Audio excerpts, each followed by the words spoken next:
Johnny, mate, welcome to the show. Thank you so much for being here. I was chatting to a guy literally out that window there. I turned the camera on to show you, but you can't. The studio screen. And he's like, getting anyone interested in this week? And I was like, yeah. I'm getting a guy called Johnny Warden. He goes, I know him.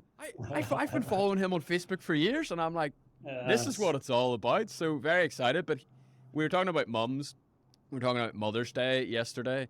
And I was like, do you have any questions for Johnny? He goes, yeah. Ask him, where's the weirdest place that he's ever taken his mum? Oh God, many weird places. But I think if that guy follows me, he's probably referring to this weird trip that I took my mum to Kabul for a city break one time in Afghanistan.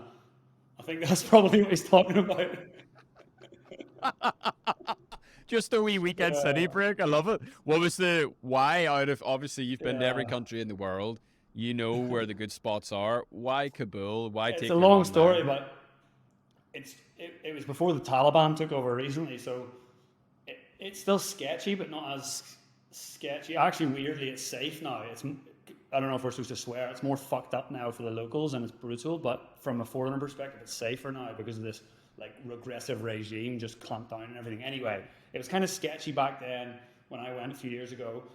And I was actually at home visiting my mum in Ireland, and I was speaking to I've met a load of people from doing this every country in the world thing, right? And I knew this Afghanistan guy, and I was like, mate, I've got to come. I've only got like 10 countries left. Can you help me with some security when I land? Can you pick me up and drive me to the compound when I land in Kabul airport? And my mum was there when I was on the phone, and I was on loudspeaker because I was doing something else. And it's expensive to do all this stuff with security, right? So he's like, listen, sure, it's this much money, I don't know, $2,000 or something disgusting for like a day or two. And then he's like, but once you've paid that, it's paid. So if you want to bring your wife, your father, your sister, and then he says, or your mother, that's fine. And my mum's like, what was that? What did he say? What did he say?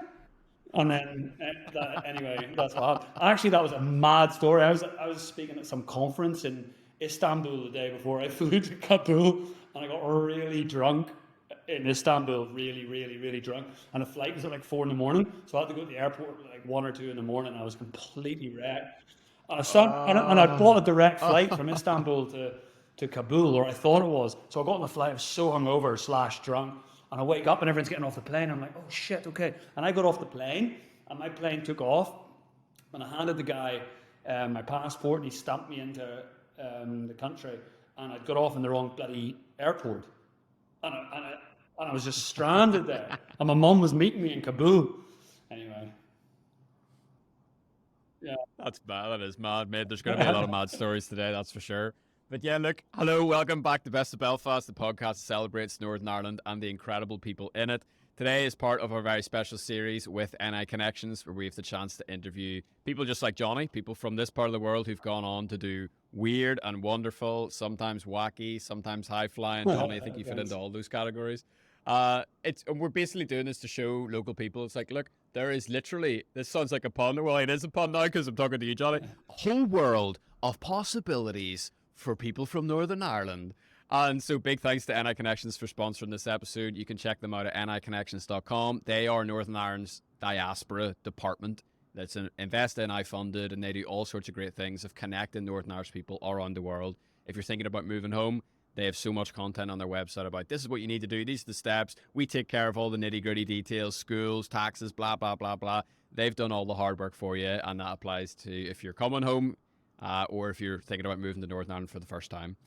Johnny, I am not going to pretend that I am an intrepid explorer. Like, in my circles, I think that I'm pretty adventurous. And then I talk to someone like you, and I'm like, yeah, I'm a little like shrimp in comparison to the journeys that you've been on. But even before we started recording, something that I've already kind of feel like I've seen in you is you have like an unbelievable capacity to suffer. And what I mean by that is, like, when we hopped on the call, you're like, mate, I just ran a 30K up the mountain, and then my mate asked me to go for a hike, and I came back for this podcast, and then you're talking about speaking in Istanbul and then going to Kabul. And I just think when you're traveling, you need to be able to go to that place where you're digging down and you're like, by hook or by crook, I need to get across this border or whatever. So talk to me about Liberia. Yeah, fuck, that was a wild one. But just before me, talk about suffering. Honestly, it's complete, like the amount you're willing to suffer is completely 100% correlated to the success you have in your life. If you don't want to suffer, you're going to live an average life. If you want to do something amazing, you've got to suffer. And you need to work out at a young age, are you willing to suffer or not? And if you're not, that's fine. Go and live an average life. But if you are willing to suffer, then you can do anything you want. Just for the absolute, before we move on. Mate, let's just hang out. Let's hang out here for a couple of minutes because this is really interesting. One of my favorite quotes. It's a guy called Dave Ramsey. I think he's like a debt guy. He gets people out of debt, and he's got this quote. He says, "If you want to live like nobody else, you have to live like nobody else." And I just love the way that you've put that there. It's like, because you can apply it to anything, right? Like success means different things, different people. It could be money, it can be family, it could be having 10 kids, it could be having no kids, and all that sort of stuff. But it all requires suffering, you know. Like I'm a parent of one, of another one on the way, and mate, there's suffering involved, and that's what makes it beautiful as well. Yeah, anyway, I just really believe it, and you know, like now I've made a lot of money from my blog and stuff, and I get messages every day, and everyone just wants that magic pill, but there is no magic pill. The magic pill is discipline, suffering, and sacrifice. But that magic pill takes years. But the payoff is worth it. But most people never get to reach the payoff because they don't want to suffer and sacrifice for years on end. But then on the other side, once you go through it, and then also, like, I don't know if you follow David Goggins. I love him. I don't follow basically any celebrities. I hate the lack of integrity and the fake. Everyone just builds up a fucking profile so they can sell products or whatever. I hate all that shit. But David Goggins is one guy I love, and he's got this like theory that really helped me when I started doing like ultra marathons and climbing all these mountains and all these expeditions and all. That this concept of the cookie jar, that, and the first time you do it's tough, but you have to go through like deep suffering, and then when you get through it, which you hopefully will, you put a cookie in the jar, and then every time you suffer, you put another, and succeed, you put another cookie. So then anytime you go above and beyond what you believe possible, you can go and eat those cookies. You'll be like, listen, I've been here before, and I can get through it. And then once you've got, and then like really when you break through it, like what I hope that I've done over the last few years, then you've just got a jar full of fucking cookies. So you can do anything. Then you can do anything. Yeah. Yeah, you're looking at Everest. I know you're about to climb Everest, which is probably why you're running 30K up a mountain. Although maybe you're just that kind of guy. You probably are. You know, when you're multiple points on your Everest journey, it's like you can just dig into that jar and grab fistfuls of cookies and be like, all right, lads, let's go. Yeah, it's important. It's a good message. Everest, so let's see. Yeah, well, that's for sure. We'll get into that in a little bit. But yeah, talk to me about Liberia. Or if there's another story that illustrates that. It's just weird, isn't it? Like, especially in the era of Instagram and TikTok, like when people know that you visit every country in the world, they instantly think of like Maldives and Bora Bora and Seychelles and Mauritius. But actually, the reality, exactly. Swimming in but the reality is bloody Liberia and Yemen. You know what I mean? Which I actually prefer these kind of countries. You feel like you're really traveling. You feel like you're really alive. And it was my fault, really. It was stupid, but I'm unlucky. I was in West Africa, and I tried to do all my countries because I come from quite a poor background. So I originally, before I started making money online, I tried to travel overland as much as possible. And to this day, now I've got money, I still try to do that because that's the most authentic way you can really experience a country. So I was doing this. I spent 2 years in Africa, going to 54 countries. Like, if you know the African continent, and it's like Cape Town's here, and at one time I went Cape Town to Cairo, like by public transport for a year. What did you do? Did you take like one of those wee Matatus, like the VW just like campers, effectively? One of those bus things, or what you do? In a new country, you find one. And then I was trying to do the west side, so start in Cape Town again, but go up the west side, and that's far harder and scarier and sketchier. There's a lot of Al Qaeda and Al Shabaab and stuff like that. But I got to Liberia. I was in Ivory Coast. I was there for a month sorting visas out for all these dodgy countries, and I took 2 days on this shitty bus from Abidjan, the capital, to the west, which bordered the border of Liberia. And I got there, and this was 2017 or something, so it was during the Ebola crisis. Remember all that? So the border was closed, and I thought it was just scammers telling me the border was closed. So I went to the border, and they wouldn't let me across. And I said, I'm really sorry, like, can I do anything? Because West Africa is a lot of bribery, right? And it's like, I'm just going to do this and carry on. And they weren't having it. So then once I got rejected from the border, it came out, some guy comes up to me on a motorbike, and he's like, "You're trying to get into Liberia?" I was like, "Yeah, I am." He's like, I can take you through the jungle into Liberia. I was like, all right. So I paid him $200 or $250, something like that, and he jumped on the back of his motorbike, and went through the jungle for like 3 or 4 hours, and we got to the border post, and he told me he knew people on the border, and it didn't work, and I got arrested for trying to smuggle myself in with no visa, and the border was closed, blah blah. So I got taken to this prison in this town called I speak French, and I got put in a cell, and then the chief of police came because it's a small little place and it's weird for a white guy to be there and all this. And then I got out. I paid him actually, and then he let me out. And then as I left the police station, some other guy comes up to me on a motorbike and says, "Did my friend? He took you to the wrong border crossing. I can get you into Liberia. I'll take a different."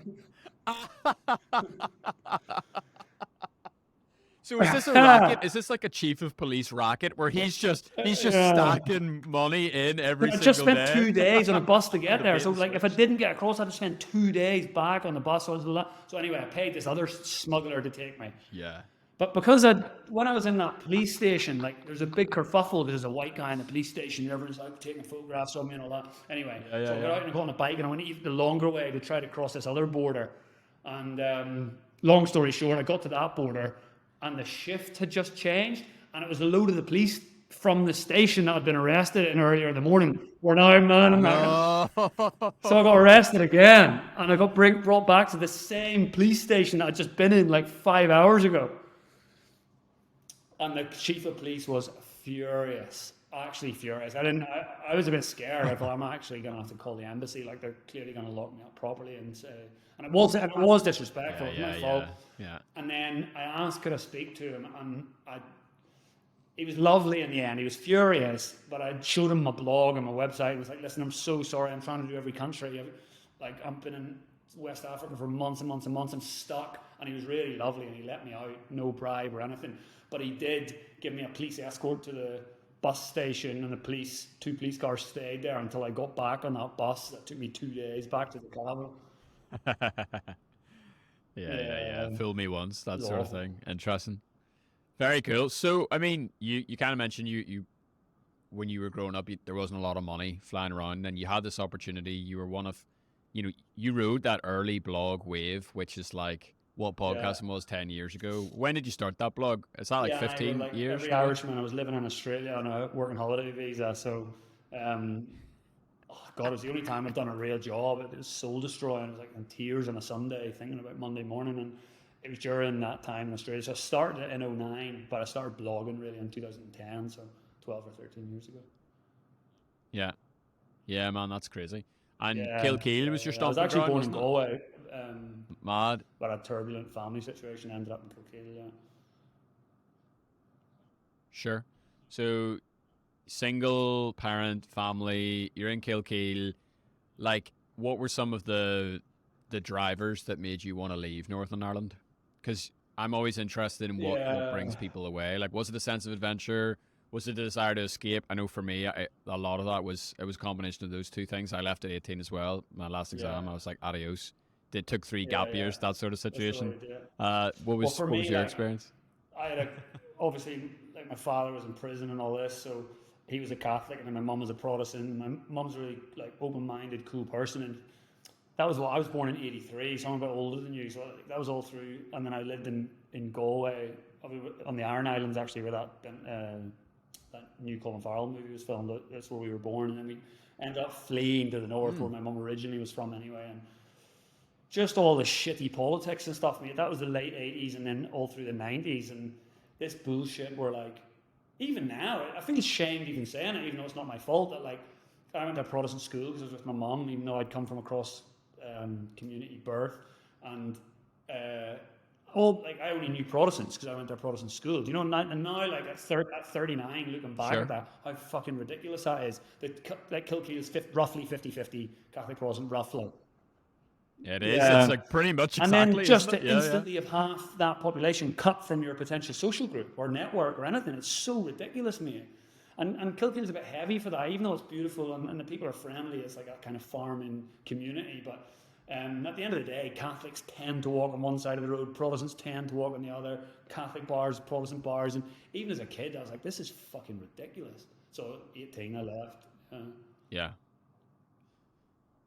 It's interesting, like, I like obviously it's best Belfast. I'm based in Belfast. I work in Belfast. I'm a child of the Good Friday Agreement, so I didn't live through the Troubles.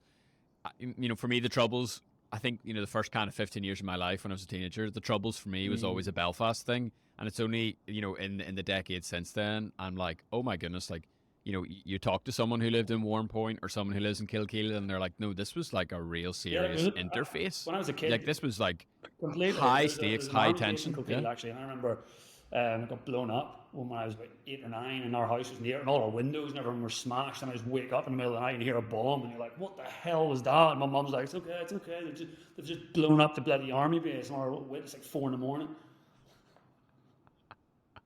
You just Yeah, roll over and go man. back to sleep. Because people don't expect it from a first world country, That do is they? mad. But I mean, that was the reality.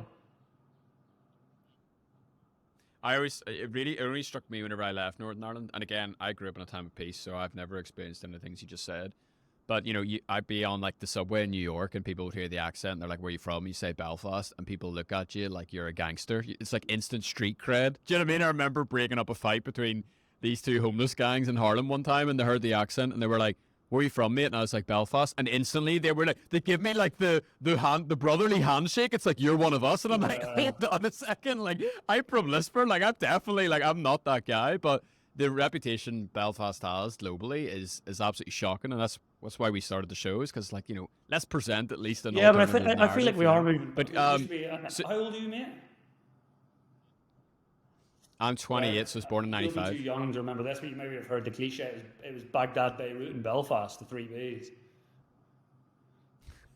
And that's when the Europa was the most bombed hotel in the That's world epic. and all that stuff. So thank God it's moved beyond that now. I think it is starting to flourish. I mean, the economy's not great, but at least the political tension seems to be reducing year on year. Well, externally anyway. I haven't lived there for a while. It seems like that from the outside. Yeah. So you move to England, you do the whole study thing, and then what kind of makes you seriously consider I just hitting the always road? dreamed of that, mate. And like, I grew up on welfare from basically when I was born until I was about 13 or 14 on a dole. And then my mum had previously trained to be a social worker. She became a social worker when I was like 13 or 14 or whatever. So we were super like legit broke, for most of my life. And we never. I went on holiday once, twice. I think we drove to France, and that was like amazing. I'd never felt heat before, never eaten foreign foods or anything like this. You know what I mean? So but my mates at school, Yeah, like, man. whose dad owned a fishing boat, or his mum was a teacher and his dad was the principal, they'd be off to Spain, or the richer ones would even be off to Florida or whatever. This is in the late 90s. And I'm like, fuck, imagine I don't even know what that place looks. What's that even like? What's it even like to board an airplane for hours on end? So I knew I always wanted to travel. Even when I was 17, 18, 19, I used to talk about it all the time. I was always obsessed with like travel documentaries with maps and all that. So it was just a case of, I wanted to do a gap year at 18 actually, but I'm really close to my mum and she knew me, and I was always like quite tough to deal with as a kid, and she told me like please don't do it at 18 because you'll never go back to uni and da da da da. So I out of respect for her, I did uni first, and she was right. So I did do a gap year then at 22, 23 when I finished uni, and I literally didn't ever go back. So she was right to say that. Although having said that, equally I don't use my bloody degree anyway, so I might as well just set off at 18. That's awesome. So, like, where did you go? So I did. Outside of like, okay, maybe you go to France, maybe you go to Germany. I did, Like, where was your first, like, where I you used to really work felt like you were traveling? during uni. My last 2 years or last 3 years at uni, I worked in these special needs camps in the USA, where it's like disabled kids and you're like a camp counselor, and I did that. So money was shit, but it was cool. You get to go and live in a state for 8 weeks or something, and then your visa would allow you to travel for 3-4 weeks after, and you'd use the money you got paid for that. So I did that every summer, and Awesome. that was cool. And then when I came back, I did that straight after I finished uni as well. So I was 22, I think, or is that right? Yeah. And or 23, and I came back to Northern Ireland. We're in Kilkeel, and I was just Googling. I was literally Googling, like, how can you travel with no money? I had no money, zero. Student loan maxed out. Yeah. My mum didn't have any money, and I had zero money and no job. I was like, legitimate. I remember distinctly sitting in like our shitty little living room with a dining table. I was Googling, like, how do you travel with no job? And that's when I stumbled across people talking about teaching English. So I did an English teaching qualification, but that cost like 1,200 quid or something. And then I wanted to teach in China or Thailand. I wanted to go to Asia. Like, it's so far away, Great Wall of China and all that. As a little kid stuck in Northern Ireland, I was like, okay, let's go far. So then I had no money to pay for that course or a flight or anything to Asia. And my mum, Yeah. like I said, didn't have it. So I did this thing in Belfast. I did this medical research thing. Have you ever done that before or heard of it? Yeah, yeah, man. Yeah, you do still get those texts every now and then. It's like looking for healthy, Yeah. non-smoking meals, and you're like, So I did that. ah. 34 days locked in hospital. You're not allowed out. Uh, I still got a Yo, big come scar on on. my arm. I had to get injected like 26 times a day or something, and they inject you so much they actually just put like a plastic thing. It's called a cannula into your vein, and they can just turn the tap on. And it was like 34 days or something. Hell. Bro, it's back to suffering, mate. You gotta do it. You gotta go through the Yeah, dip sometimes, don't you? It's very cool. So you bootstrapped your way to Thailand via medical trial and guinea yeah. pigging I yourself. think they That's gave me good. I two like that grand. strap line. And then So I used yeah, okay, right. So that covered your course exactly and a that. flight, Was probably, exactly didn't what it? it did. Yeah. Yeah. And I studied my course. You can do Okay. these courses anywhere in the world. So I studied mine in Chiang Mai, where I now am 15 years later here. Smart. And then I had a contract to teach English in China as part of that, but I just reneged and missed my flight deliberately. I fell in love with Thailand, and I taught English in Chiang Mai for years, studied the Thai language, and just saved every little penny I could get. And then I traveled around Asia. Like, I finished my Yeah. 12-month contract or 14-month contract or whatever, and I'd saved like $2,000 from the year, because my salary was only like 500 quid a month, but Chiang Mai was quite cheap then. Yeah. And then I used that money, and I just flew one way to Bangladesh, and then I just went all over, like Bangladesh, India, Sri Lanka, Pakistan, Nepal, Tibet, China, and that, like, Yeah. these. If you haven't traveled in those regions, they're just a list of countries to people. But if you're a traveler, they are super cheap. If you're willing to sleep in bus stations, ride on top of the train or on top of the thing, you can. Like, I was living off like $5 a day, like, so 100, like $200 a month Yeah, or yeah, yeah. whatever. So that $2,000 lasted me like a year in Asia. Yeah. But like rough That's travel. sweet. Yeah, yeah. I remember I went to Rwanda for 3 months. I remember just being at like the wee bus station, and I was like, asking my roommate who's Rwandan. I was like, well, where's this going? Where's this going? And he was just like, Kenya, Burundi, and I was like, how much? Like, can you ask how much those buses are? And they were like, And £7, maybe. That's but even might even be too expensive. And I was just like, what? That's mad. So whenever you're overseas like that, your monthly costs are quite low. So then whenever you started blogging, I suppose you didn't have to be raking in like exactly, 20K a month to fund this massive exactly. Instagram lifestyle. It's actually you just needed enough to And I'm a keep low key everything guy spinning. anyway. Even though I've got money, like, I'm not like this. Like, I wear like a $10 t-shirt and like $5 shorts, so I never need that much. So I did that. I ran out of money though, Yeah.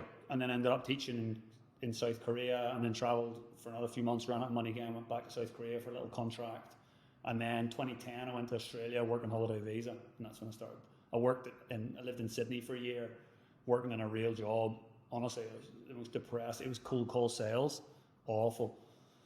Good money, and the first time I'd ever had money. It was the first time I'd ever had money, actually, like a real money for the first time in my life, like a Western salary in a wealthy country. And I was like, wow, that was cool, but it wasn't worth it for me.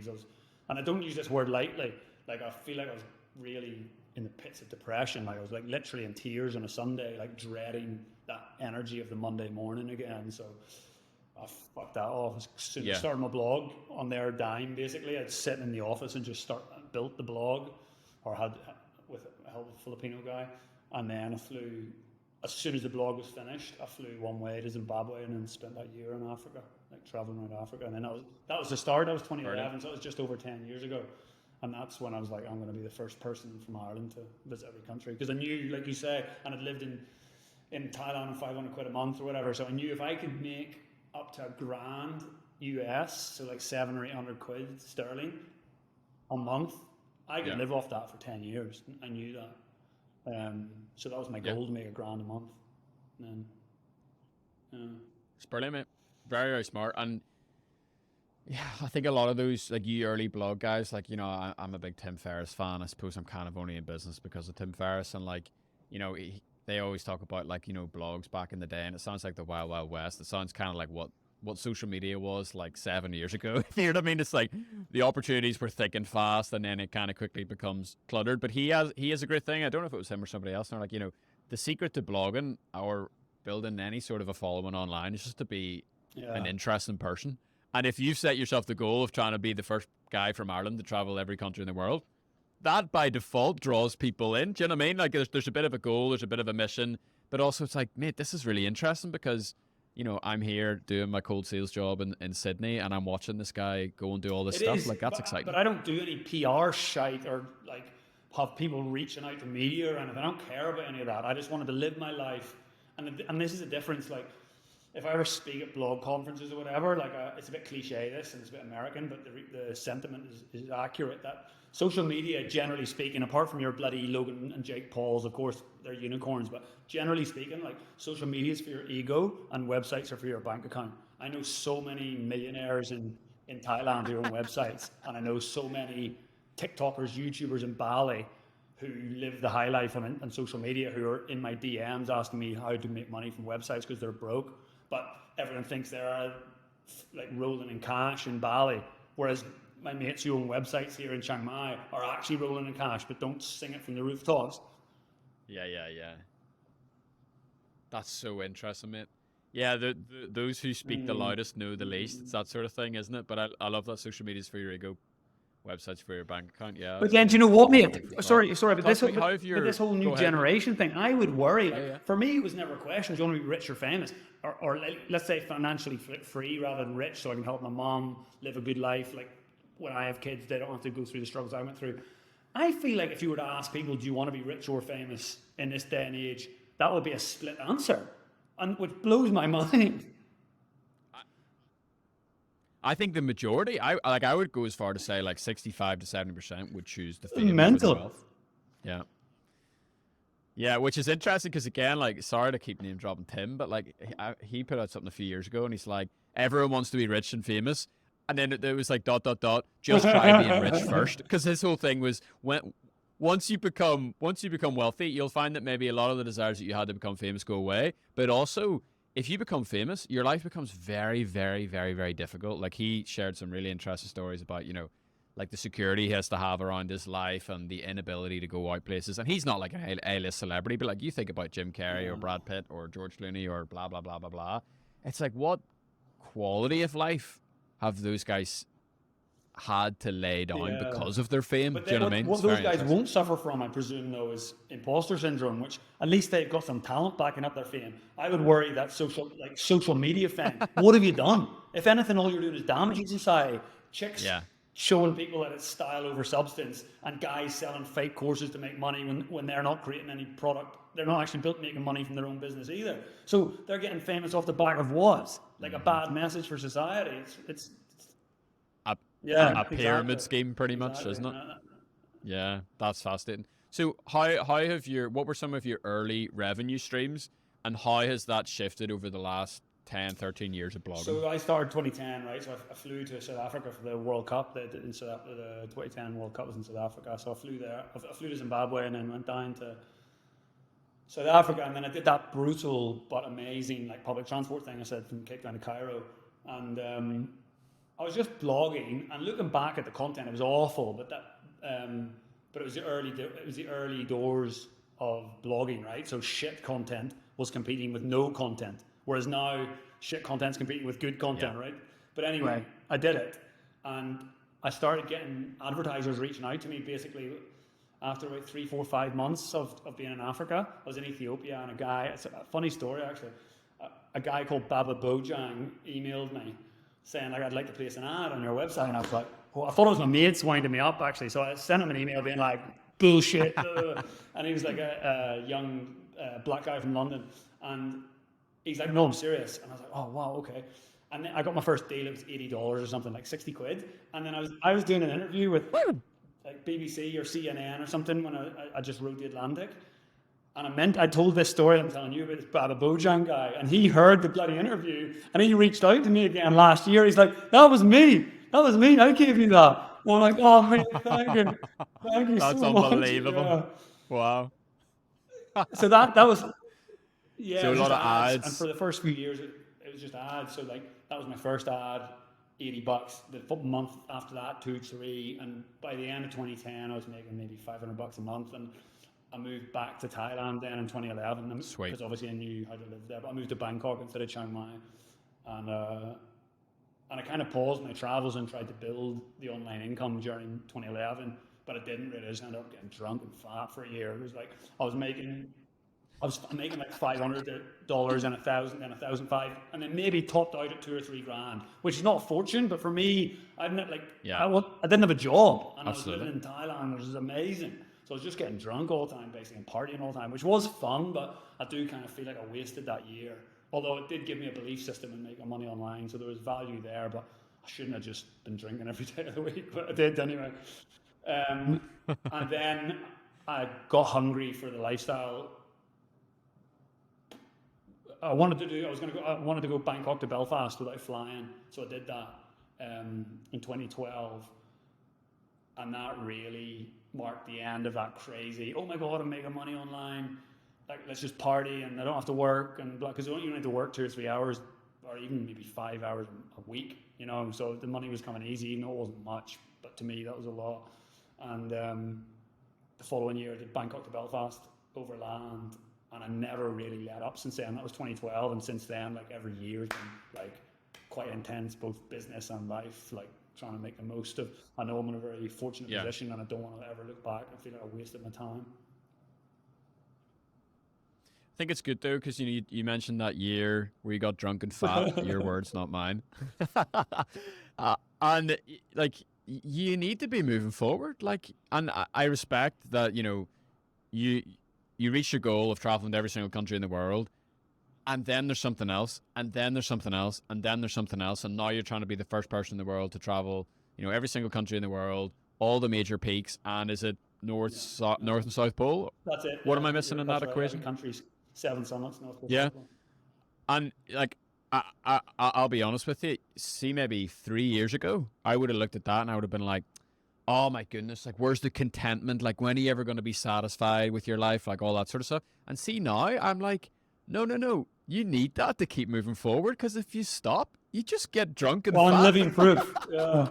Do you know what I mean? It's like, yeah, like you always need some sort of challenge. You need something to be working towards, and so I have a lot of respect and admiration for how you've continued to stay on this journey because so many people, they get 3 years into it or 5 years into it or 10 years into it, and then it kind of drops off. But I think it's amazing that you've got that Yeah, you know longevity what piece happened, as mate? well. I finished my every country thing about 5 years ago, and I got, for probably the second time in my life, and again, I don't use this word lightly, I got depressed.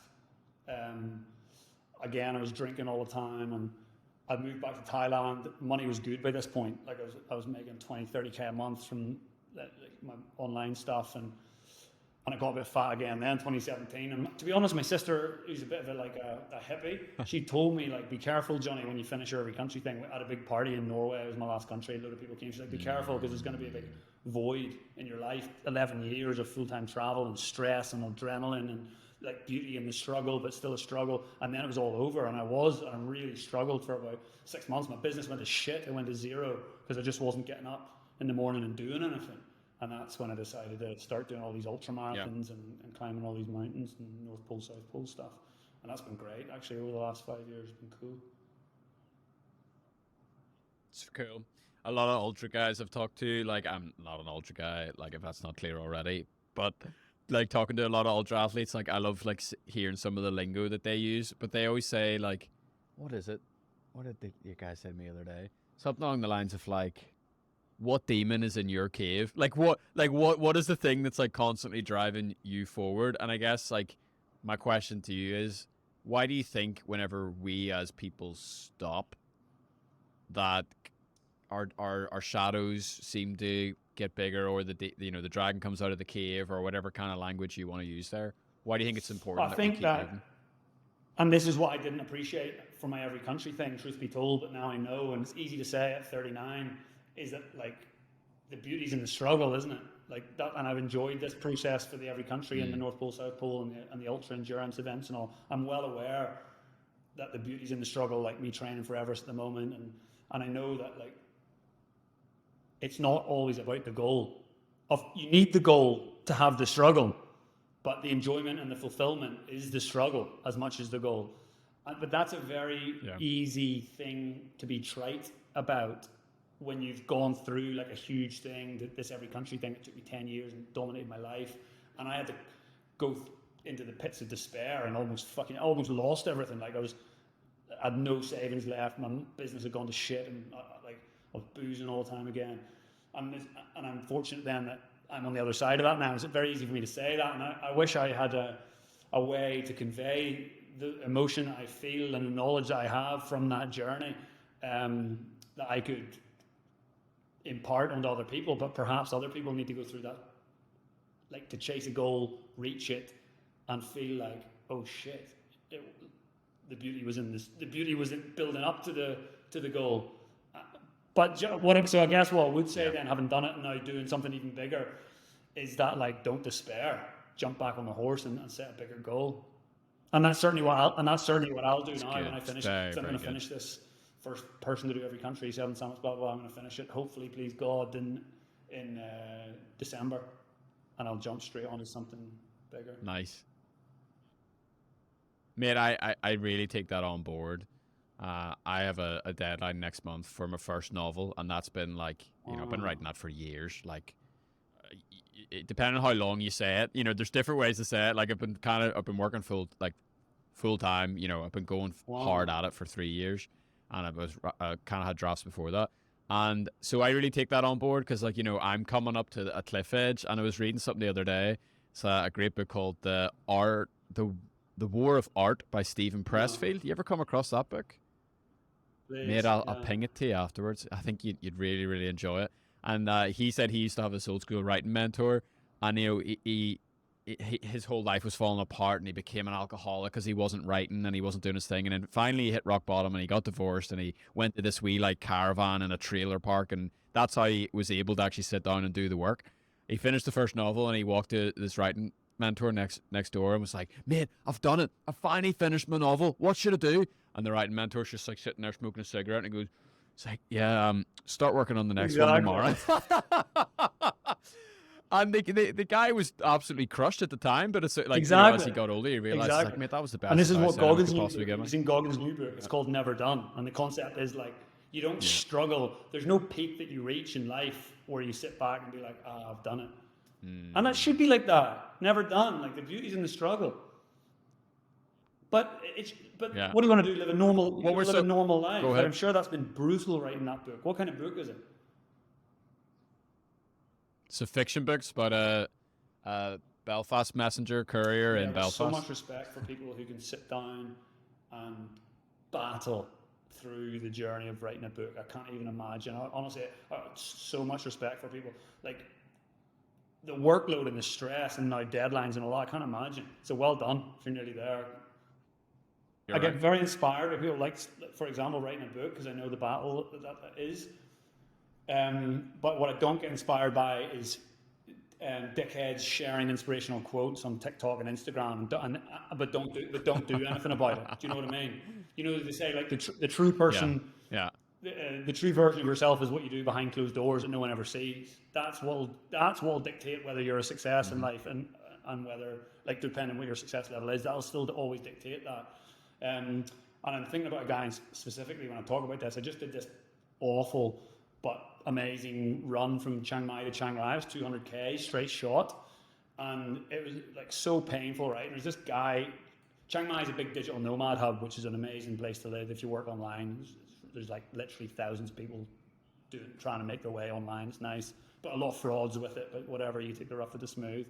And there's this guy always sharing bloody quotes about lions and better to live a day as a lion in a lifetime.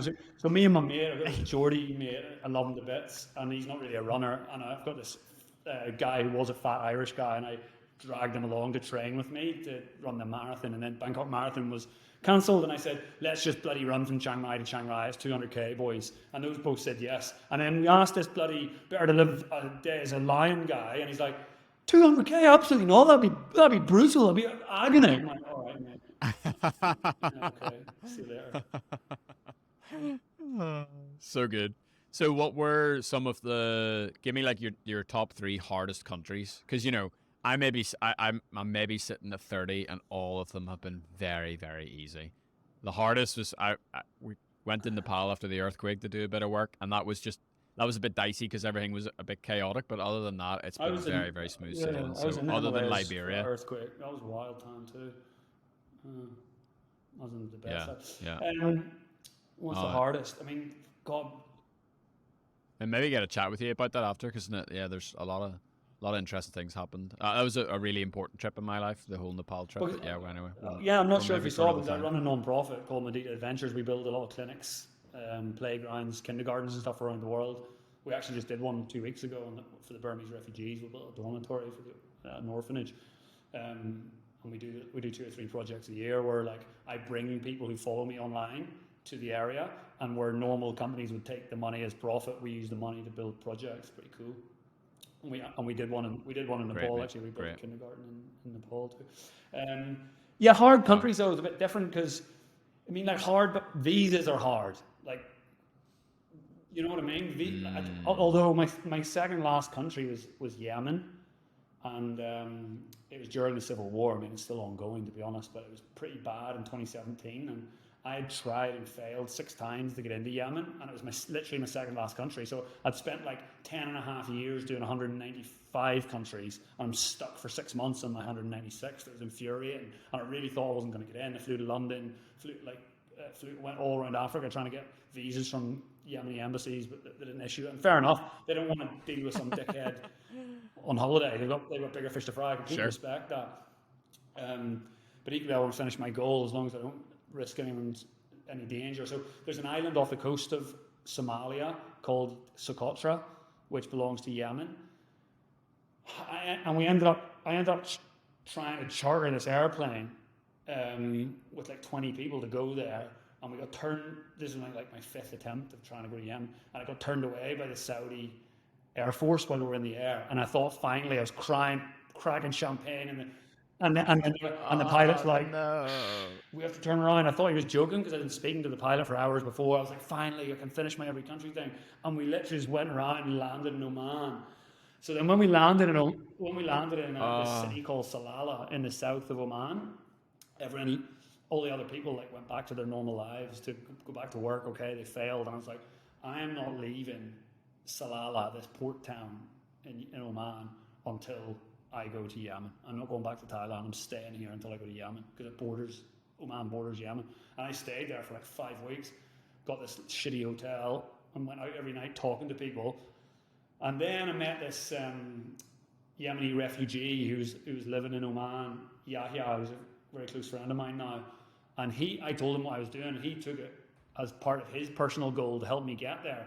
So every day we went down to this port when we were dealing with these rich Omani guys, and he helped me pay this bribe to the Omani immigration. We paid the bribe to the Indian guy who was on this cement boat, and I spent these 4 days on this cement boat, like from Oman to the Somalian coast, and finally I got to Yemen on that thing. That was a hard one. Wow. And yeah, well, you've delivered on that one, that's for sure. How'd you get back? Did you have to go back the Yeah, it same way was you a schedule. came, So I just got or? off there, and they're like, and the Wow. island's not that big, and they're like, and I was like, okay, when do we go back? He's like, we'll go back Yeah. when like the work's all done. So it could be anywhere between like 2 days or like 42 days. I was like, all right, just let me know. You're just sitting there.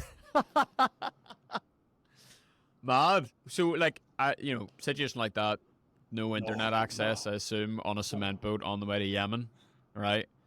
Like, how are you passing the time? Like, you've spent a lot of time sitting a lot in transit. Like, what do you That do? one was a bit weird, mate, because I'd met this like this American Marine in Salalah. They have like how do you call that American, like undercover Blackwater or whatever? You know, these independent contractors who do bad shit. Yes, that's right. Yeah, he was in Blackwater, and because they don't drink much alcohol, no man. I was in this bar, like this shady bar one time with Yaya, and I met this guy and I was like, "What's this white guy doing here?" I went and spoke to him, and he's like, "Oh, I'm a like hired help for the ships that are going past the Somalian coast, and basically we shoot pirates dead if they come near us. Yeah, yeah, yeah. I was like, fucking hell. And he's like, what are you doing here? I was like, I'm going on a boat to the bloody Somalian coast.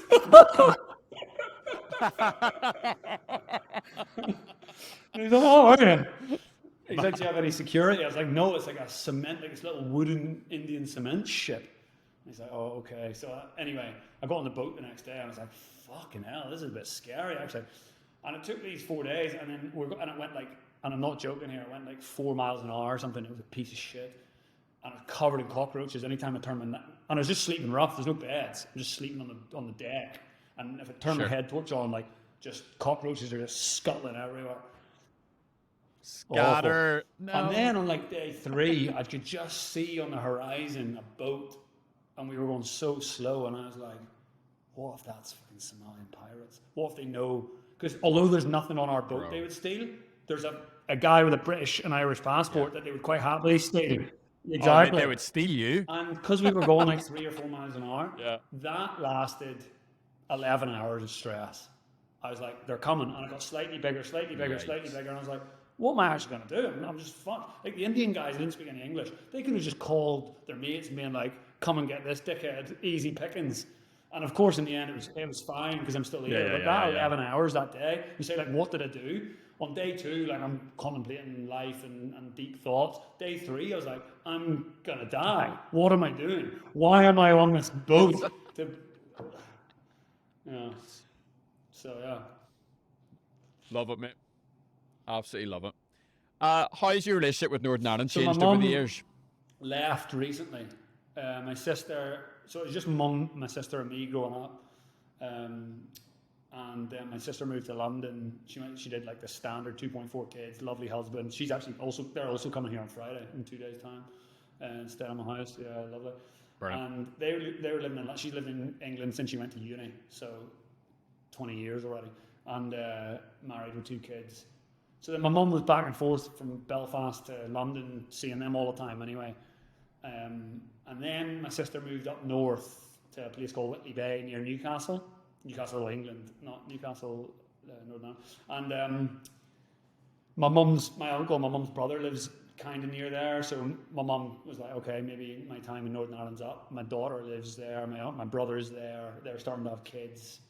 So she moved to Whitley Bay, which is a lovely place. You know, Northern English are a lot more similar to like Irish culture than the South. And then my sister fucked off to Dubai 6 months later. So that's like a point of contention. But she's now living in Dubai. She literally moved to Dubai like 6 months after my mum sold up and moved to Whitley Bay. So she's living in Dubai now. So I don't know what my mum's going to do. But like I don't know if it was either on the podcast or we were chatting before. Yeah, It was before. Buying her a house here in Thailand because she's had Parkinson's for 12 years and it's starting to get a bit worse. So I could buy her like a little house here and a live-in nurse and everything for her. So I might do that.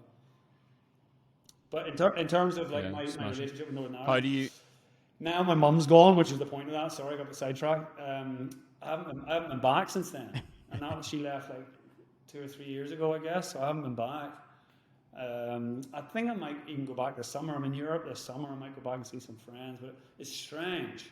It's a really strange thing to be a permanent immigrant.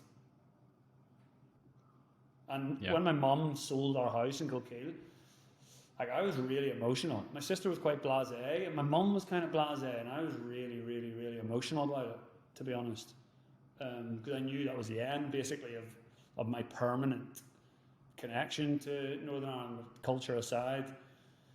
So yeah, it's strange and a bit sad, but that's life. It goes on, doesn't it? Yeah, those home roots are really, really deep, and I totally empathize with the idea that, you know, your actual physical family home plays a big part. But now it's my turn to build my own family home, and I understand and respect that too. I just spent the last 18 months building my house here in Chiang Mai, and it's just recently finished, so it's my turn to start new roots. Fantastic, mate. Fantastic. What about like things like identity? So like you're like kind of like a citizen of the world, but like how do you kind of rationalize that with, you know, something like your Kilkeel roots? I was always a bit torn because of the fucked up situation with my family, like my dad being a scumbag, but also coming from the Catholic side, although I never knew him. And then obviously growing up with my mom, who was a Protestant, and let's say a cultural Protestant, she doesn't care about religion, but you know how it works. You have to choose one school or the other, Sure. don't you? So there we were. Yeah. Yeah, There's a box on the application exactly. form you So we have to ended up take. in Protestant school. So I guess I grew up with a Protestant upbringing, but not from my mum. She doesn't give a shit. But that played a part of my identity. But then equally, that's only half my bloodline. So I find that Sure. quite confusing, actually, and something that, to be honest, I struggle with without getting too deep. Like, I find it a very interesting situation. But in terms of personal identity, with regards to like the North and the South and Protestant and Catholic and all that stuff, I find actually on a personal level a lot more difficult identity struggle, knowing that my dad was a really bad guy and did a lot of bad things. And like I said, he was in prison for years and years and years, and that's also 50% of my fucking identity. You know what I mean? And that's a Yeah, that's a 100%, very weird 100%. energy to carry. And I like anytime like I've got quite a short temper and I get frustrated easily and stuff. And my mum's a gem, and I just always think like, fuck, well that's from his side. Like, what can I do? But that's still who I am too. So that kind of like my personal identity, Yeah. I find that quite a struggle, not knowing my father and everything. But now living in Thailand, and I'm married here now, and we're going to have kids in the next year or two. So I just feel more like more of a libertarian leaning in life, that I don't deal with the Thai government or the Irish government or the Northern Irish government or the English government. I don't expect anything from them. And I don't want them to expect anything from me, and that's fine. Of course, taxes need to be paid, road needs to be built, like hospitals need to be funded. I understand and respect that, and like libertarianism only goes so far. The government is a necessary evil, but I believe in small government as much as possible. Sure. And I'm going to take care of myself, the people that I love, and build my life around that, rather than feeling the need to self-identify as a nationality or like any political stance. Yeah. That is fascinating. Is there anything about Northern Ireland that you feel like you can't get anywhere else in the world? Oh God, I hate saying these cliches, but I guess they're cliches for a reason. But it's the people, isn't it? I really miss sitting in a shitty taxi or a shitty bar and just being able to talk so freely to people, and it's so down to earth, no airs and graces, none of this like over the top Americanisms. Like, it's very difficult to truly articulate the warmth and connection that people have without that. I feel like there's a lot more integrity in Northern Ireland and the South as well, to be honest, than there are in other first world nations. People are genuine instead of this like fake smile, how you doing, have a nice day. Like there's no sincerity there. But I feel like people in Ireland are sincere. Yeah. If they say like, have a nice day, they're actually telling me to have a nice day. They're not just reciting what they're supposed to say. And that's actually something I miss. And it's very interesting to me, you know, so I'm 39 now. When I was, let's say, what he said, 28, right? I left the UK and I left England and the UK and Ireland behind when I was 22. And I didn't ever really miss Ireland as an island, or Northern Ireland where I grew up, until I was about 30, 31, 32, 33. And the older I get, Interesting. the more I miss it, to be honest. And if business continues and I can still continue to make money and everything, I would definitely buy a holiday home in Ireland, definitely, especially for my future kids too. Because that warmth, especially now with social media, there's, like I said, there's no integrity, no sincerity, and it'd be nice to be able to touch into that like salt of the earth, like sincere energy that I feel like Ireland, and even more so probably Northern Ireland carries. Yeah, I think you're absolutely spot on with all that. You've led the conversation to its usual conclusion, so we'll just fire it off and see where it takes us.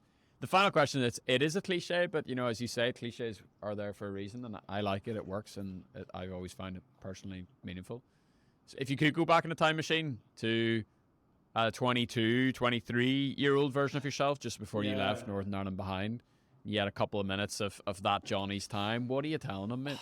Like, I could have made more if I didn't do all my countries and spend like all this bloody money on Everest and South Pole. I could have made more money. And I'm very comfortable, but of course I could have made money. But I didn't prioritize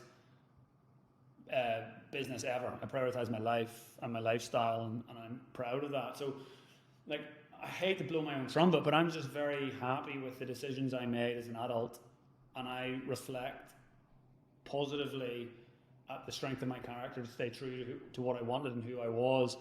And I wrote a blog post years and years and years ago that this concept of like sticking your head in the sand, like to find happiness, or maybe that's a bit fleeting, to find contentment or fulfillment, which is what everyone should strive for, is a scary thing, because it involves self-reflection to the extent of, like, you have to ask, what do you want from your life, right? And if you want to go and be rich, okay, you have to be honest about that. If you want to be famous, it's nonsense, but if that's what you feel, you have to be honest with that. And that's a very scary thing, because first of all, you have to be honest, and you might not like the answer. And then second of all, the older you get, it's even scarier to be honest about it then, because you have to also admit that you've wasted years. If the answer isn't in alignment with the direction of your current life, which it probably isn't, the whole point you're asking yourself is because you're not fulfilled, that's scary too, because you have to admit that you've wasted years. And if you're 40, 50, you're decades. But that's the beauty of doing it when you're young. But it's still possible as you're older. And then to start afresh is more difficult, because the opportunity cost, that whatever path you're on, it's difficult to leave that behind, and it becomes obviously progressively more difficult. But for me, and I have nearly died many times, right? Like, I had a really bad car crash in Sudan. I nearly fell in this volcano once in West Papua. I nearly got hit by this helicopter when I was doing this mountain thing in Puncak Jaya. Like, it's been maybe 4 or 5 times. I really thought I was going to die, no joke. And this whole thing about your life flashing before your eyes, and all I thought was, like, my Mrs. Ja, my mum, will be devastated. But I felt fulfilled and content with the direction that I had chosen to live my life. I've done a lot of stuff for charity. Like, I'm off to do this 100k cycle with my mum to raise money for Parkinson's shortly. We did it last year for the Serengeti Marathon. And I feel like I've contributed positively to society, and also I think I've been true to myself. Like, I want to be financially successful. That's part of who I am too, and it might not be a sexy answer, but it's true. And I feel like the decisions I made at 22, 23, 24, I stand by all those choices, so I wouldn't change or tell them anything. I would say, like, just maybe don't overreact so much sometimes, be a bit calmer in life, but, like, you're on the right path, and I feel proud that I can say that about myself. Yeah, mate, that is a stellar answer. I respect that, and I back that as well. Thank you for sharing that. Quick outro then. Like I said at the top of the show, big thanks to NI Connections for making this possible. Like, honestly, Johnny, like, I'm so glad that we were able to have that chat, and as you say, like, it's important to make money, it's important to make things work, and our relationship with NI Connections is great. We've done like 30 episodes in this series now, where we're talking to people overseas, literally people all over the planet. A good one, Johnny, for you maybe might be, did you know that the former global CEO of Coca-Cola is from Downpatrick? I didn't know that.